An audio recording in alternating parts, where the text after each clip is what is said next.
Welcome one, welcome all the people from around the world, maybe next door.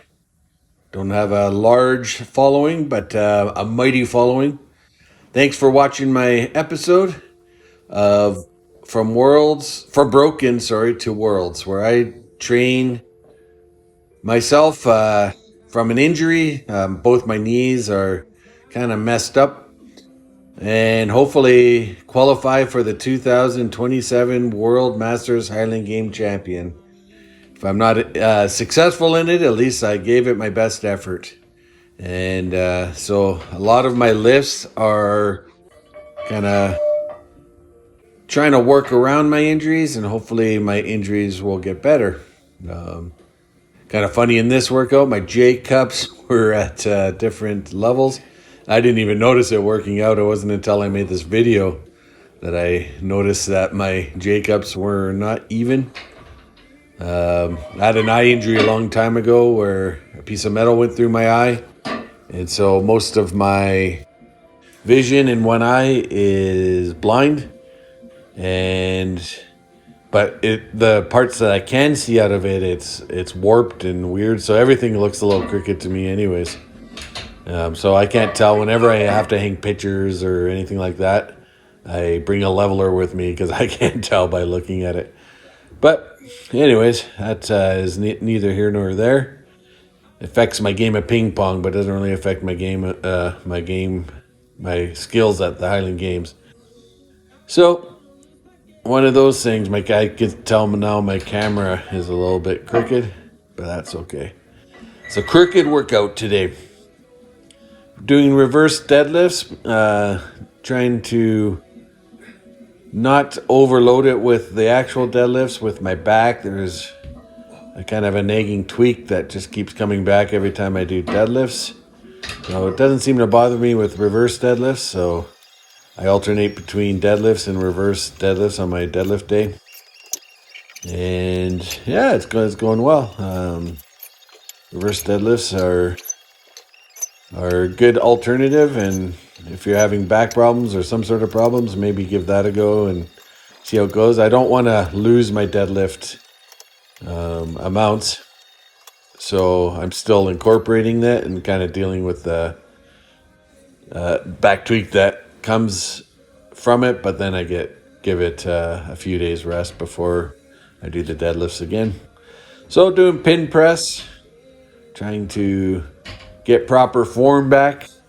My shoulders mildly achy, but they don't interfere with my lift. So you'll see in in my final set of my working sets that I wasn't able to complete the last rep.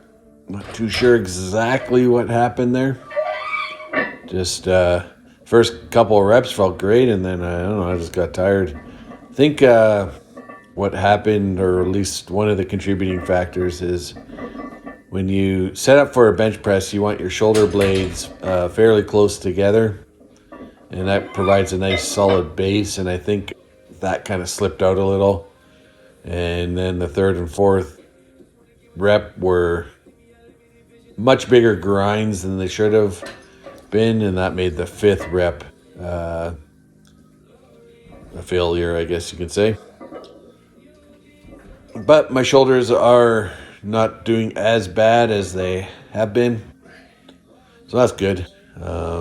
Good to have a little successes there.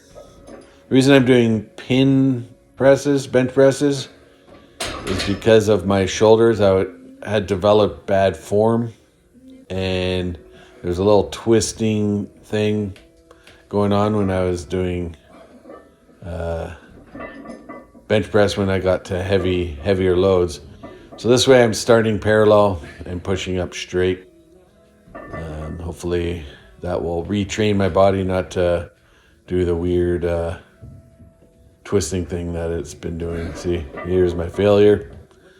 You can see in between the sets, I'm still working on my calf muscles. Here's me trying to shimmy myself out of the position. if I didn't have those pin presses or the spotter arms there, I wouldn't have tried the 5th one because I was pretty much suspecting that I would fail. But since I had safety all set up, I wasn't worried about trying again. And even though it was a failure, that's all right. My chin-ups are going better than they have. As you can see, they're still not great. But, keep going. You don't necessarily have to have the best form to get a lot of benefits from an exercise. I'm just too heavy for, particularly my biceps. You can see at the end, I can't really curl my biceps very well with my weight. I can do the back part of it. My back's strong enough, but my biceps really aren't. So since I've identified that, I've been adding biceps as an accessory when I have time. So here's me doing that with a cable tower, the Bells of Steel cable tower. This is the Bells of Steel fat bar, easy curl bar. And I actually really like it. I feel it in the forearms and the biceps. You can't do as heavy as you can with a regular easy curl bar. I don't actually have another easy curl bar. This is my easy curl bar. But that's something maybe I plan to get in the future. But I don't know. I really like this, so I might not even get that. It gives a more complete arm workout. And that's good to be able to combine things together. Kind of work out my forearms and my biceps at the same time. So that's a win-win as far as I'm concerned. Well, that's about the end of my workout.